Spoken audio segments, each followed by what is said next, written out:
friends, Tommy once again, one of the catch can guys here at RX Speedworks, with our frequently asked question video series. And this question is, how do I hook up a catch can if my vehicle is supercharged? Pretty simple.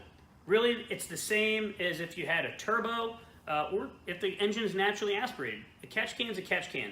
It's dirty air in and clean air out. So, you've got three connections.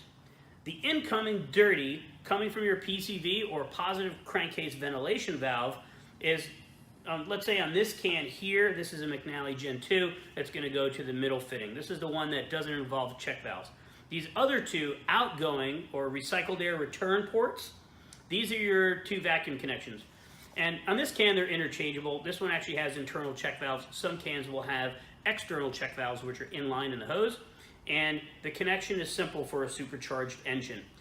Vacuum one, regardless of whether it's naturally aspirated, a turbo, or supercharged, vacuum one's always going to go to your intake manifold. That's your strong idle vacuum while the throttle body blade is closed and there's a strong vacuum signal in the intake manifold.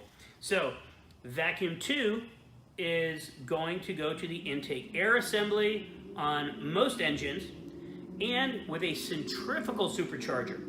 If you have a top mount or root style supercharger or a screw style, those typically have a connection, an auxiliary vacuum barb at the blower snout towards the front of the engine. You can connect your hose directly to it. No muss, no fuss, super easy.